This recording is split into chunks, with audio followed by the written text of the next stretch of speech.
Hello दोस्तों, तो स्वागत है आपका हमारे चैनल लेटेस्ट लर्न फार्मेसी में। आज का जो हमारा टॉपिक होने वाला है वो है हर्बल ड्रग टेक्नोलॉजी का नेक्स्ट टॉपिक, जिसका नाम क्या है, Indian system of the medicine.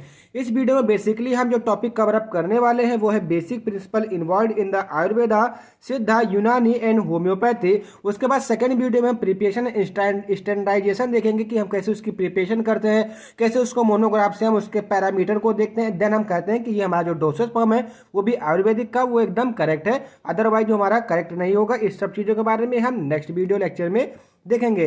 तो आज का जो हमारा बेसिकली जो टॉपिक होने वाला है सेम जो फार्माकोग्नोसी फर्स्ट यूनिट नंबर 4 में आपने जो पढ़ा था traditional system of the Indian medicine, same उसी प्रकार का है। बस यहाँ पे हमने प्रिंसिपल इन्वॉल्व किया हुआ है केवल, और वहां पे हमने ब्रीफ इंट्रोडक्शन दिया था। तो आइए स्टार्ट करते हैं आज का वीडियो लेक्चर। तो सिंपल सबसे पहले हमको यह समझना चाहिए कि इंडियन सिस्टम ऑफ मेडिसिन का मतलब क्या है, इसका ऑर्गेनाइजेशन क्या हुआ, इसका अर्थ क्या है। तो जैसा कि आप समझ सकते हैं कि अगर शुरुआत में चिकित्सा कहीं भी स्टार्ट हुई, चाहे वो शल्य चिकित्सा हो, चाहे वो मेडिकामेंट की चिकित्सा हो, फॉर एग्जांपल के तो शल्य चिकित्सा मतलब सर्जरी या कोई टैबलेट कैप्सूल वगैरह की जो भी फॉर्मेशन हो, वो सारी चीजें कहां से स्टार्ट हुई, हमारे भारत। इसका मतलब क्या है, इंडिया से। अब इंडिया का कैसे हो, क्योंकि इंडिया में ही आप देखेंगे ऋषि पाए जा रहे थे, मुनि पाए जा रहे थे, ठीक है, और डिफरेंट टाइप्स के जो भी हमारे वैद्य थे ये हमारे ही देश में पाए जा रहे थे। कभी आपने ये नहीं सुना होगा कि हमारे मतलब जो यूएस है, यूएस में किसी कोई ऋषि मुनि जन्मा। क्यों? क्योंकि उस समय सारी चीजें क्या थी, भारत के अंतर्गत ही आ रही थी।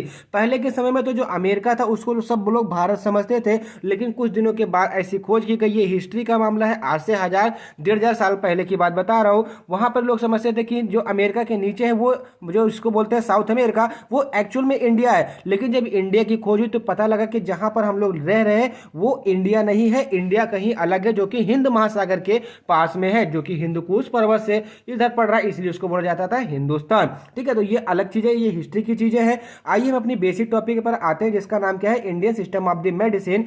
तो आप समझ चुके होंगे कि जैसे कि पुराने जमाने में जो कि 1000-1500 साल पहले क्या थे, हमारे ऋषि मुनि थे, उन्होंने 4 वेद का ज्ञान प्राप्त किया, 6 वेदांत का ज्ञान प्राप्त किया। उसके बाद क्या किया, नई नई डिस्कवरी की, नई नई ड्रग्स खोजी, नई नई हर्बल ड्रग्स खोजे, और उसको इम्प्लीमेंट किया किसके ऊपर, बॉडी के ऊपर, कि हाँ इस डिजीज से हमारा ये चीज हमारे को क्यूरेबल कर रहा है। फॉर एग्जांपल के तौर पे आपने एक मूवी देखी होगी इंडिया वर्सेस चाइना नाम की, उसमें आपने एक बोधि धर्मन पात्र को देखा होगा, वो एक्चुअल में थे और उनका भी नाम लिया जाता है क्योंकि वो एक बहुत ही बड़े वैद्य थे, बहुत ही बड़े हमारे कुंफू कराटे जिसको बोलते हैं उससे मास्टर थे। ठीक है, तो उन्होंने क्या किया था, उन्होंने भी सेम इसी पर काम किया था और different types of the drugs का निर्माण किया था with the help of the foreign मतलब सिंपल समझ, फॉरेन में जाकर के उन्होंने, जैसे चाइना में गए थे, चाइना में क्या किया था, उन्होंने बहुत प्रकार के सारी की दवाइयाँ ढूंढी थी। इसलिए आज भी आप ये चीज़ देखते होंगे कि इंडिया से ज़्यादा चाइना जो है वो हर्बल मेडिसिन के ऊपर टिका हुआ है। तो आइए बात करते हैं इसी के विषय में, इसी के सारे के विषय में, आयुर्वेदा, यूनानी, तिब्बत,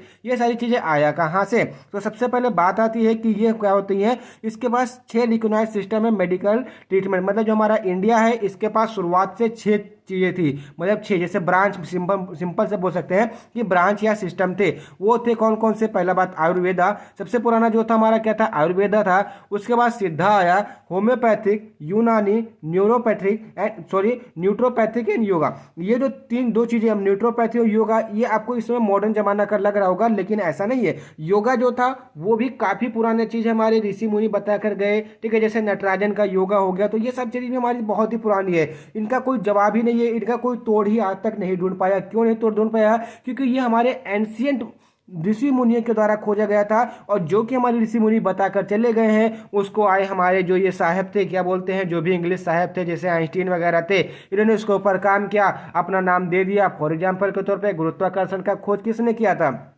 बहुत लोग बोलेंगे न्यूटन ने किया था, लेकिन न्यूटन के बताने से भी पहले 6000 साल पहले हमारे ऋषि मुनियों ने हमारे पृथ्वी के न्यूटन और या सीधा बोले गुरुत्वाकर्षण के नियम को ऑलरेडी डिफाइन कर दिया गया था। हालांकि वो चीज अलग रख दी गई, उसको बारे में हमको नहीं बताया जाता है कि हमारे ऋषि मुनियों ने ऐसा किया था या ऐसा किया था। क्यों? क्योंकि जो उनका लिखित था वो हमारे कहाँ पे था, तक्षशिला नालंदा में, और वहां पे क्या हुआ था, एक्चुअली आग लगा दी गई थी, जिसकी वजह से वहां पे सारा का सारा मटेरियल, सारी की सारी बुकें जल गई थी, कुछ 2-4 बची थी जो कि अभी भी यूज में लाई जा रही है। तो इसीलिए कोई लिखित चीज ना होने के कारण जो गुरुत्वाकर्षण का खोज न्यूटन को कहा जा रहा है। ठीक है, तो ये सारी चीजें आगे की बात है, लेकिन हाँ इससे हमारे रिलेटेड है कि कितनी पुरानी संस्कृति हमारी आज भी वो कामगार है, हमारे यूज आ रही है। ठीक है, तो ऑल अंडर कम ट्रेडिशनल सिस्टम, ये सारे जो सिस्टम है जैसे सिद्धा, यूनानी, योगा, आयुर्वेदा, होम्योपैथी एंड न्यूट्रोपैथी, ये सारे जो होती है वो ट्रेडिशनल सिस्टम। ट्रेडिशन का मतलब क्या होता है, जो प्राचीन समय से चला आ रहा हो, जैसे एंशिएंट टाइम से। ठीक है, जो हमारी पुरानी मतलब जैसे पूर्वज की जो हमारी देन है।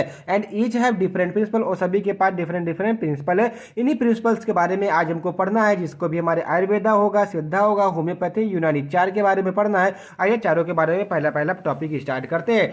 सबसे पहले आता क्या है आयुर्वेदा। तो सिंपल में भाषा में हमको आयुर्वेदा का मतलब समझना चाहिए। आयुर का मतलब होता है क्या, लाइफ। ठीक है, इसको बहुत जगह आप आयुष के नाम से भी देखेंगे, इसको तोड़ा गया है आयुर एंड आयुष दोनों वर्ड में। आयुर का मतलब होता है लाइफ एंड वेदा का मतलब होता है नॉलेज ऑफ द साइंस। जैसे हमारे वेद हो गए, वो हमारे को क्या बताता है, सारी चीजें बताता है कि कैसे काम करेगी। जैसे यजुर्वेद, सामवेद, ठीक है, अथर्ववेद हो गया, ऋग्वेद हो गया, ये सब वेद हमको क्या देखते हैं, जानकारी देते हैं, साइंस के बारे में जानकारी देते हैं। तो सिंपल भाषा में this science of the life, simple हम बोले तो आयुर्वेदिक का क्या मतलब हो गया, this science of the life, मतलब जो हमारी लाइफ है, जो भगवान ने हमको जीवन दिया हुआ है, इसकी साइंस को समझना कि इसके अंदर कोई एब्नॉर्मेलिटी आ गई या किन किन चीज़ों से मिलकर बना हुआ, इसको बोलते हैं क्या, आयुर्वेदा। ठीक है, तो ये आयुर्वेदा है, ये सबसे प्राचीनतम मतलब सबसे बहुत ही पुराना सिस्टम है, किसका, ट्रेडिशनल सिस्टम का। लगभग कितने 5000 साल पहले से इसका यूज किया जा रहा है।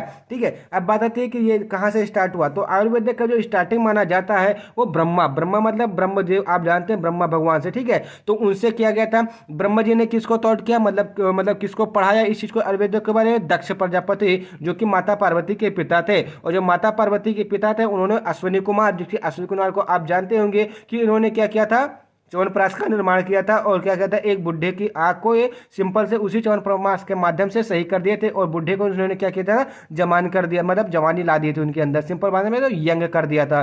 तो ये सारी चीजें होती है आयुर्वेदा के अंतर्गत। अब बात आती है कि जो आयुर्वेदा है इसमें हमारी दो बुक बहुत ही फेमस है, एक चरक संहिता, एक सुश्रुत संहिता, जिसका भी निर्माण, जिसका जो लेखक थे वो चरक थे, और सुश्रुत संहिता के जो लेखक थे वो कौन थे, सुश्रुत थे। ठीक है, अब बात आती है इसमें जो प्रिंसिपल होते हैं, जो इनके प्रिंसिपल वो 3 टाइप के होते हैं। एक होते हैं पंचभूताम, जिसको बोलते हैं पंचम भूता, एंड त्रयोदशा थ्योरी एंड गुना रसा सिद्धांता। देखिए ये गुना रसा सिद्धांत आपको नया मिल रहा होगा क्योंकि एडिशनली ये ऐड हुआ है। बाकी ये त्रिदोषा, पंचमम भूता, ये सारी चीजें आप 4th सेमेस्टर में ऑलरेडी पढ़ चुके हैं, यहाँ पर हम इसका केवल रिवीजन करेंगे। तो देखते हैं पहले हमारा कौन सा टॉपिक आता है। पहला जो आता है हमारा क्या है, पंचभूतम।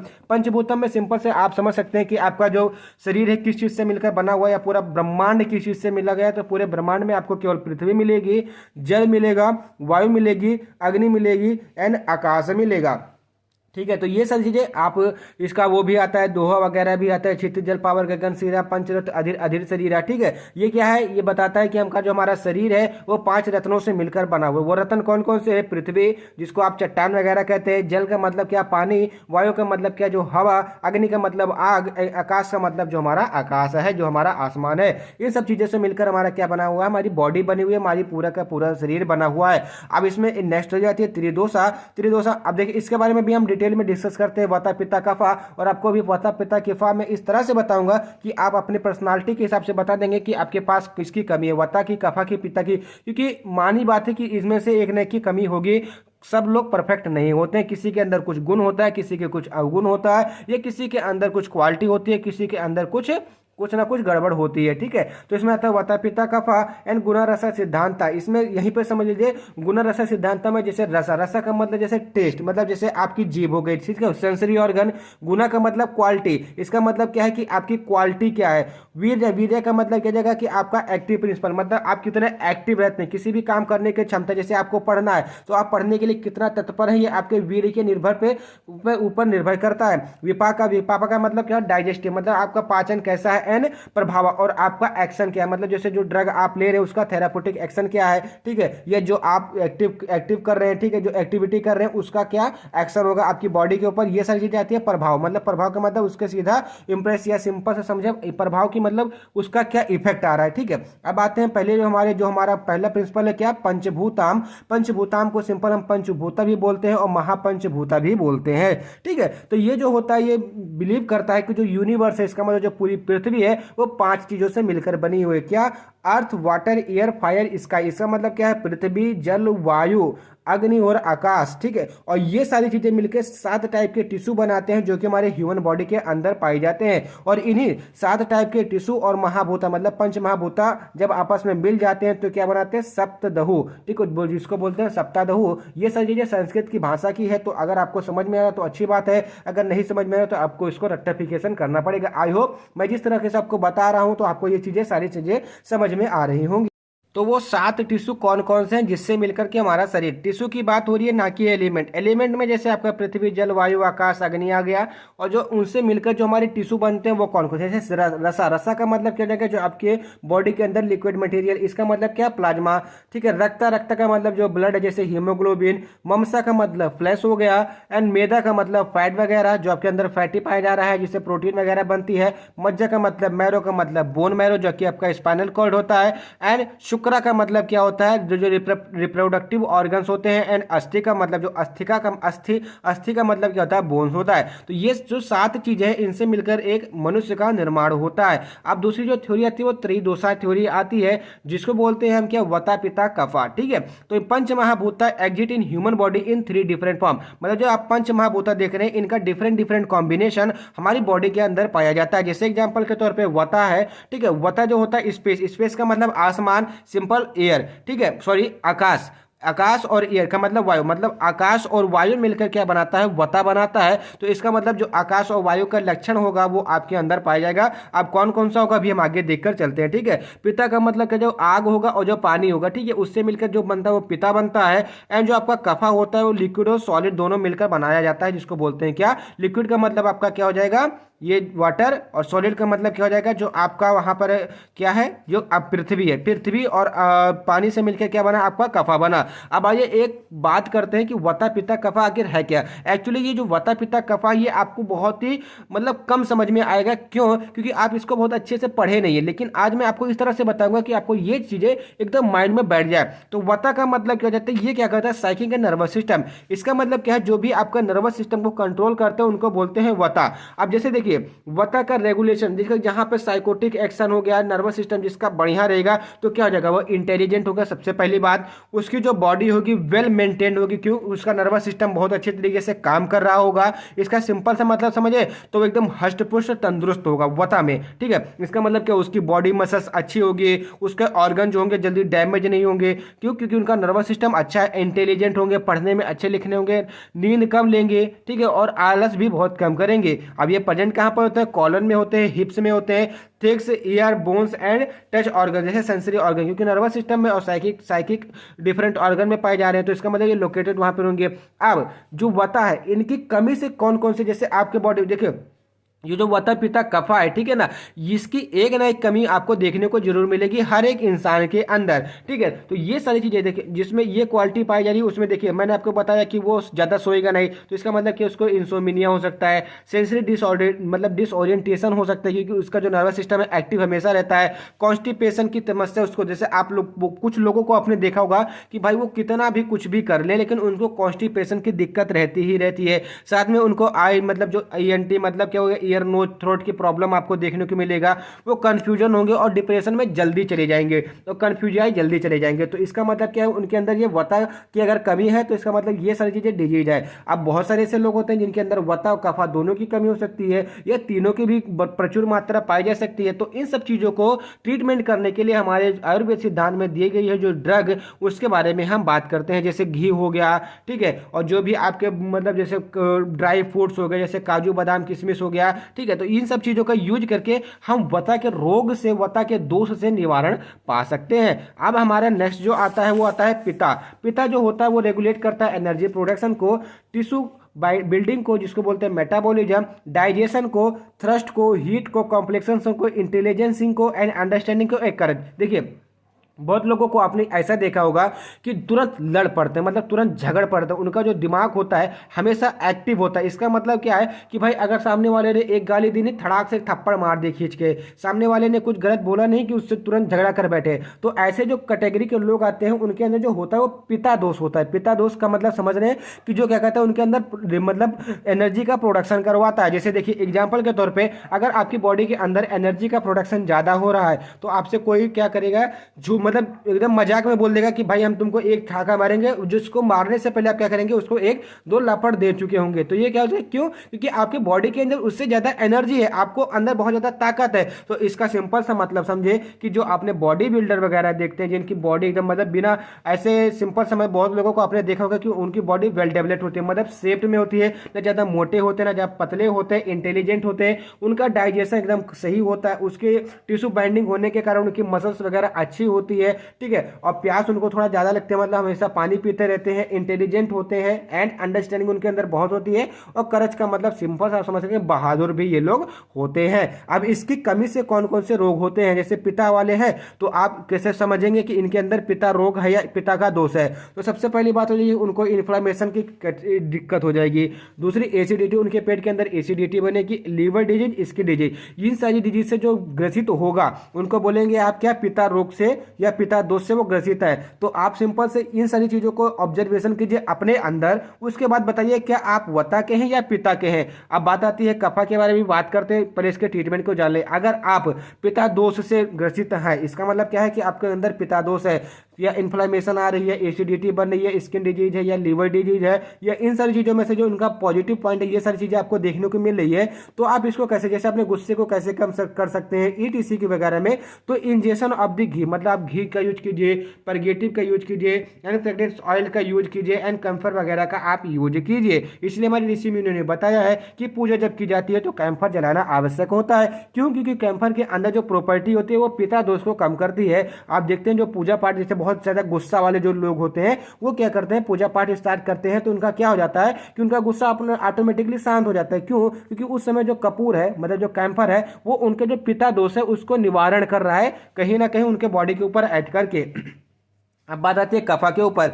कफा में मेरे जैसे लोग आते हैं, इसका मतलब समझिए कि मेरे जैसे लोग का मतलब, जैसे मैं अस्थमैटिक हूँ, जैसे कफा आप समझ सकते हैं ना, कफा। तो ऐसे जो पेशेंट जो अस्थमैटिक होते हैं एंड उनका थोड़ा सा वेट भी ज़्यादा होता है, ठीक है। मेरा वेट उतना ज़्यादा नहीं है, लेकिन हाँ मेरे अंदर मेरा वेट है। क्यों? क्योंकि आपने अधिकतर देखा होगा कि जिनको अस्थमा की प्रॉब्लम होती है वो क्या होता है, उनका वेट थोड़ा ज़्यादा ही होता है। तो ऐसे पेशेंट को क्या बोलते हैं, कफा। ये क्या कहते हैं, रेगुलेट हीट। इसका मतलब कहते हो थोड़े गर्म मिजाज के, मतलब तुरंत गुस्सा जाने वाले इंसान होते हैं।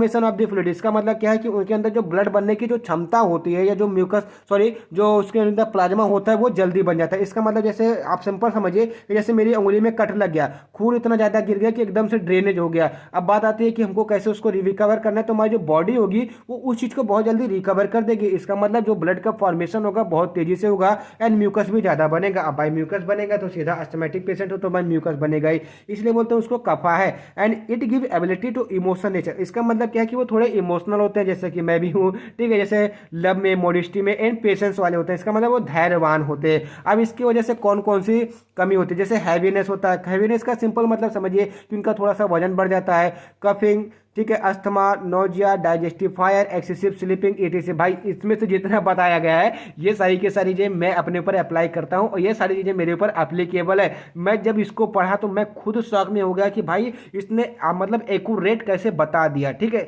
तो उसी प्रकार से आप कफा, वता, पिता, इन सारी चीजों की जो भी हमारी डिसऑर्डर है, जो भी इसकी इंटेलिजेंसी है, वो चीज अपने ऊपर अप्लाई कीजिए। उसके बाद देखिए कि आप किसके अंतर्गत आ रहे हैं। अगर आपको ये पता चल जाए तो कमेंट करके हमको जरूर बताइएगा, ताकि हम आपके बारे में जान सके कि आप कितने इस मिजाज के इंसान हैं, ठीक है। ट्रीटमेंट, इसका ट्रीटमेंट कैसे कर सकते हैं, जैसे परगेशन, स्ट्रॉन्ग एमिटिक का यूज करके, एक्सरसाइज, फिजिकल वर्क, योगा, ठीक है। ये सारी चीजें करके हम कफा दोष को निवारण कर सकते हैं, जो कि मैं बिल्कुल नहीं कर सकता, ठीक है ना, इसमें से कुछ नहीं कर सकता। तो हमारा नेक्स्ट टॉपिक इसमें आता है सिद्धा सिस्टम ऑफ द मेडिसिन। तो इस सिद्धा सिस्टम में हम करते क्या है कि जहां पर हम आयुर्वेद में क्या यूज कर रहे थे, प्लांट्स वगैरह यूज कर रहे थे, यहाँ पर हम क्या यूज करेंगे, जो मेटल्स से संबंधित हम सिंपल समझे तो मेटल्स में जैसे आयरन आ गए, जिंक आ गए, फोलिक एसिड आ गया, इन सब का यूज करके हम क्या कर रहे थे, अपनी जो डिजीज थी, जो डिसऑर्डर थी, उसको ट्रीटमेंट कर रहे थे। तो सिंपल लैंग्वेज में जो आयुर्वेद था वहां पे हर्बल हम यूज कर रहे थे, और जो सिद्धा सिस्टम है वहां पर हम क्या यूज कर रहे हैं, मेटल्स का यूज कर रहे हैं। तो मेटल्स का यूज करके हम ट्रीटमेंट करते हैं, हर्ब्स को छोड़ करके। ये होता हमारा सिद्धा सिस्टम का। अब बात आती है हमारा कहां से ऑर्गेनाइज हुआ या किसने डेवलप किया। तो जो हमारे मोहनजोदारो और हड़प्पा के जो लोग थे, या जो सिविलाइजेशन थी, या जो इसके नागरिक थे, उन्होंने क्या किया था, 7000 साल पहले, जो कि इंडस उस नदी के किनारे रहते थे उन्होंने इसका क्या किया, डेवलपमेंट किया किसका, सिद्धा सिस्टम का।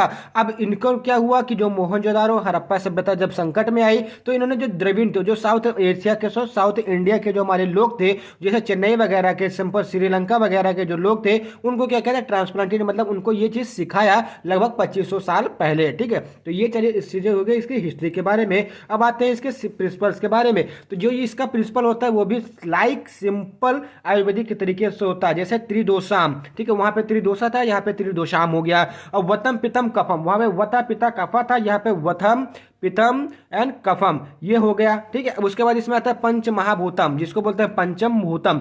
ठीक है, जिसमें आता है मुन्न, मुन्न का मतलब होता है अर्थ, वायु, वायु का मतलब एयर, नीर, नीर का मतलब जल वाटर, आकाशम मतलब आकाश, एंड थी का मतलब क्या होता है फायर। तो ये सारी चीजें आती है सिद्धा के अंतर्गत में आती है। जिस इन चीजों को मुन्न, ठीक है, वायु, नीर हो गया, थी हो गया, इन सबको अगर आप श्रीलंका की भाषा में यूज करेंगे या वहां पे यूज करेंगे तो वो लोग आसानी से समझ जाएंगे कि हाँ आप इसके बारे में बात कर रहे हैं। आप जो होगा दी टिश्यू आर कार्ड, मतलब जिससे इन सब चीजों से जो मिलकर बनता है उसको क्या बोलते हैं, धातु। जैसे आप धातु बोलते हैं ना कि जो हमारा लोहा क्या एक धातु है, एल्युमिनियम क्या हमारा धातु है। तो ये सब जो होते हैं हमारे धातु होते हैं, व्हिच इज 7 इन नंबर, मतलब हमारे जो बॉडी के अंदर जो धातु पाई जा रही है वो 7 नंबर में। पहले जो धातु है जैसे इलाम्बो, इलाम्बो होता है किससे, बोन, बोन बन होता है, मतलब जो इलाम्बो है उसको बोलते हैं बोन। रसा, रसा लिम्फ होता है। कुरुधि, कुरुधि का मतलब ब्लड होता है। तसाई मसल्स को कहा जाता है। कुजुप्पु बोला जाता है एडिपोज टिश्यू को। मज्जाई मतलब बोन मैरो। एंड सिक्लम अत्रवम, अरतवम ये क्या होता है, मेल एंड फीमेल हार्मोन होता है। जो मतलब आपका शुक्लम होता है वो होता है फीमेल हार्मोन,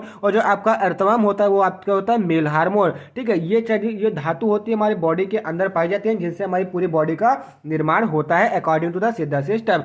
अब जो ये tissue meant for human body are prepared for from 5 dhatu. इसका मतलब क्या है कि जो आपकी मतलब ये जो आपने 7 धातु देखी, जो आपने 7 टिश्यू देखी, इन सब का निर्माण कहाँ से होता है, केवल 5 धातु से, मतलब 5 मेटल से मिलकर। कौन कौन से, गोल्ड एंड लेड, सोना और लेड। ठीक है, ये क्या करता है, आपकी बॉडी को मेंटेन करता है। इसका मतलब आपका शेप कैसा होगा, आपकी बॉडी कितनी ताकतवर होगी, मतलब कितना लंबाई होगा, ये सारी चीजें कौन निर्भर करता है, आपके gold and lead according to the Siddha system. And iron and zinc, ये क्या करता है, आपकी एक्सटेंशन ऑफ द लाइफ, मतलब लाइफ को बढ़ा देता है। जैसे ब्लड को बढ़ाएगा तो आपकी लाइफ बढ़ेगी। एंड कॉपर क्या होता है, प्रिजर्वेशन ऑफ द हीट, मतलब ये हीट को क्या करता है, प्रिजर्व करता है। इन 5 चीजों से मिलकर के ये जो सारी टिश्यूज है, 7 टिश्यूज, ये मिलकर बनी होती है। आपने सुना होगा कि जो पुराने जमाने के लोग थे वो कॉपर के बर्तन में पानी पीते थे, कॉपर के मतलब तांबे के बर्तन में पानी पीते थे, तांबे के बर्तन में ही खाते थे, वो लंबे समय तक जीते थे।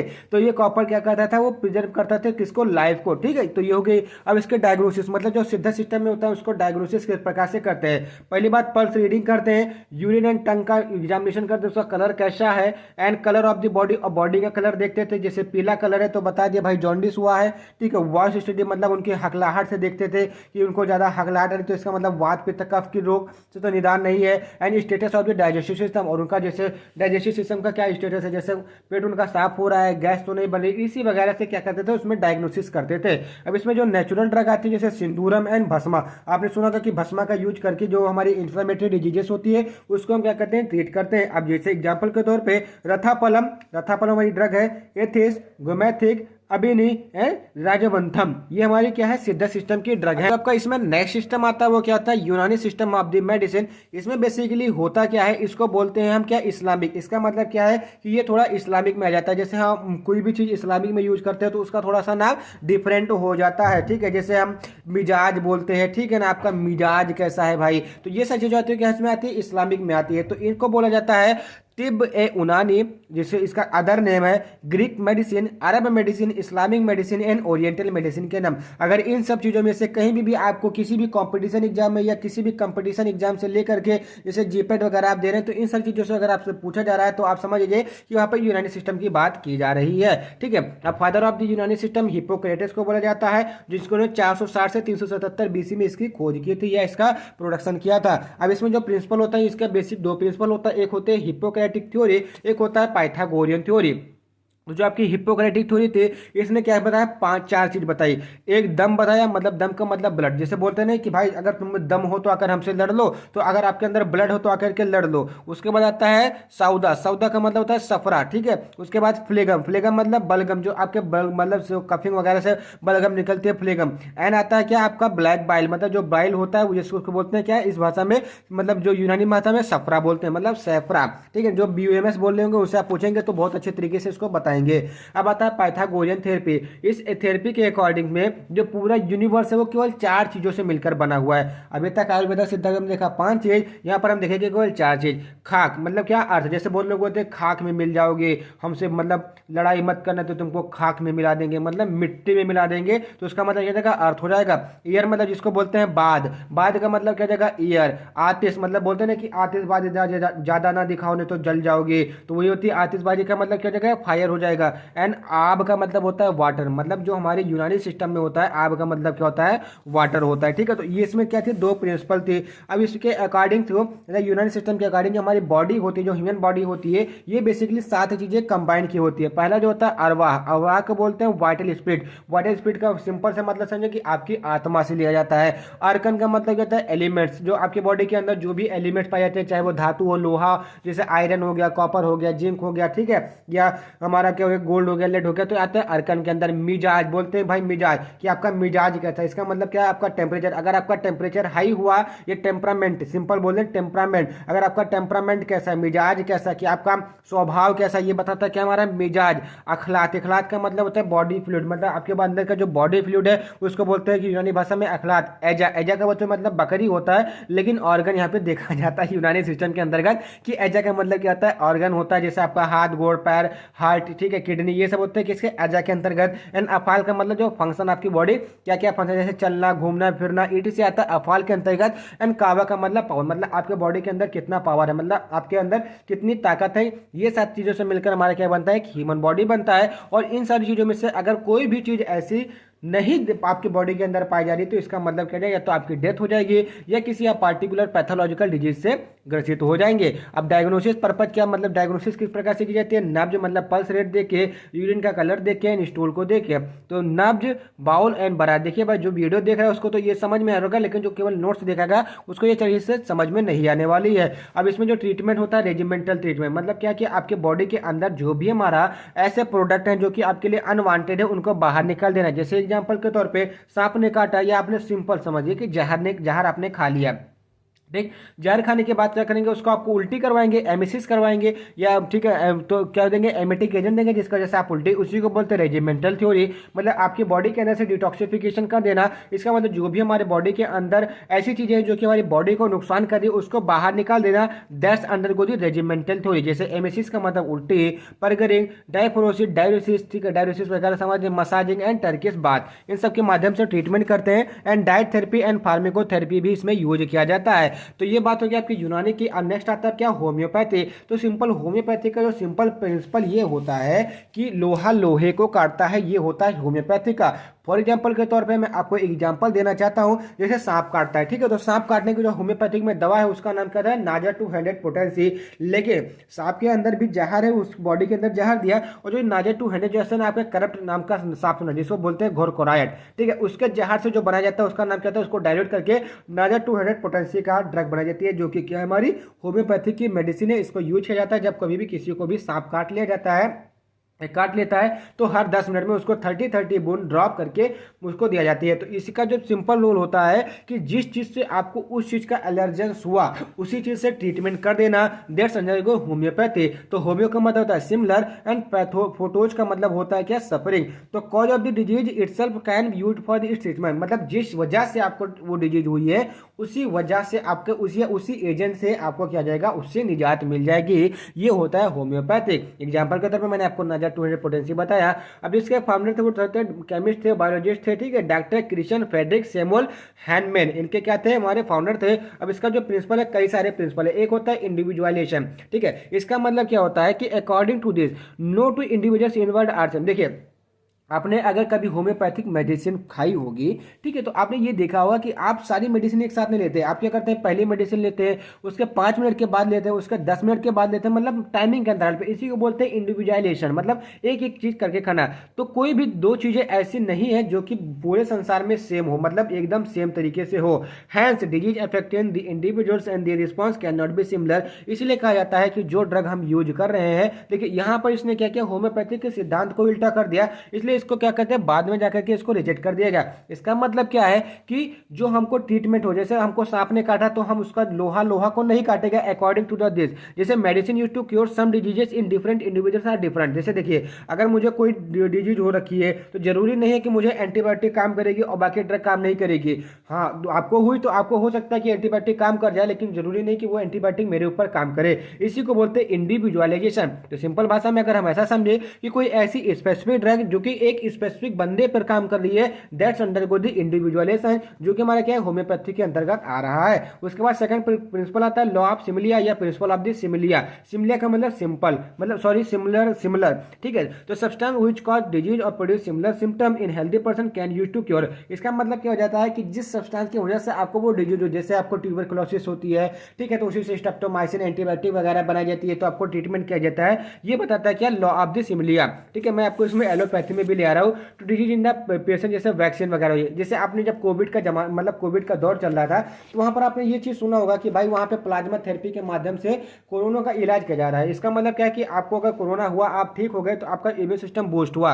अब इम्यून सिस्टम बूस्ट हुआ तो आप अपना प्लाज्मा क्या देंगे, दान में दे देंगे। वो प्लाज्मा दूसरे कोविड के पेशेंट को चढ़ाया जाएगा, तो वो पेशेंट ठीक हो जाएगा। ये आता है क्या, होम्योपैथिक, मतलब लॉ ऑफ द सिमिलिया। अब आता है लॉ ऑफ द सिंप्लेक्स। तो only one homeopathic remedy given at A one time, मतलब केवल एक समय में केवल एक ही होम्योपैथिक मेडिसिन दे दी जाती है, जैसे मैंने आपको शुरुआत में इस चीज के बारे में बताया था, ठीक है। And law of minimum dose, इसका मतलब क्या है कि हम कम डोज में ही ज्यादा एक्शन चाहिए। तो drug given to individual in material dose cause adverse, अगर उसको हम क्या कर रहे हैं कि एडजस्ट, मतलब एडजस्ट मात्रा में उसको डोज नहीं दे रहे तो हमारे बॉडी के ऊपर एडवर्स इफेक्ट काम करेगा, या कोई अनवांटेड थिंग हमारे बॉडी के अंदर हो जाएगी जो कि हमको नहीं चाहिए। तो ये आता है कि इसमें मिनिमम डोज। तो डू दिस ट्यूटोरियल, मतलब इस ट्यूटोरियल को रोकने के लिए, इस प्रॉब्लम को रोकने के लिए द स्मॉलेस्ट डोज एडमिनिस्ट्रेशन, इसलिए हम क्या करते हैं, इतना डाइल्यूट कर देते हैं कि उसको अगर हम ज्यादा डोज भी लेते हैं तो हमारे बॉडी के ऊपर इतना ज्यादा खास प्रभाव नहीं डालता है। And law of the proving, तो this testing of the drug on the healthy volunteers if the drug produce similar symptoms in healthy person as the disease person. इसका मतलब क्या हुआ कि हम प्रूविंग करते हैं, ठीक है। इसका मतलब सिंपल समझिए कि हम एक इंसान को दूसरे इंसान से, जैसे देखिए मुझको क्या हुआ है, कोरोना हुआ है, आपको कोरोना नहीं हुआ है, ठीक है। तो आपके अंदर आपको कोरोना क्यों नहीं है, उस चीज को आपको क्या निकालेंगे, उसका स्टेट निकालेंगे, हमको क्या कर देंगे, उसे ट्रीट कर देंगे। ये होता है लॉ ऑफ द प्रूविंग, ठीक है। Drug is considered as a suitable for treating that disease, जैसे सिंकोना, देखिए सिंकोना क्या है, एंटी मलेरिया ड्रग है। लेकिन अगर आप देखेंगे, अगर आपको मलेरिया हुआ है तो ये क्या करेगा, एंटी मलेरिया प्रॉपर्टीज देगा। लेकिन अगर आपको मलेरिया नहीं हुआ है, अगर आप सिंकोना का यूज कर रहे हैं, मतलब क्यूनिन का यूज कर रहे हैं, तो आपको ये चांसेस ज्यादा हो जाएंगे कि आपको मलेरिया हो जाए। तो जी मतलब सिंपल संबंधित हम ऐसे समझे कि अगर आपको डिजीज नहीं है और आप उस चीज का यूज कर रहे हैं तो आपको पार्टिकुलर वो डिजीज हो जाएगी। अगर आपको डिजीज है तो वो आपके डिजीज के ऊपर काम करेगी, अदरवाइज आपको वो डिजीज बना देगी। तो आई होप आपको ये वीडियो समझ में आएगा। वीडियो अगर आपको समझ में आए तो वीडियो को लाइक कीजिए, चैनल को सब्सक्राइब कीजिए एंड कमेंट करके हमको जरूर बताइए कि आपको वीडियो कैसा लगा। Thank you for watching the video from the latest learn pharmacy.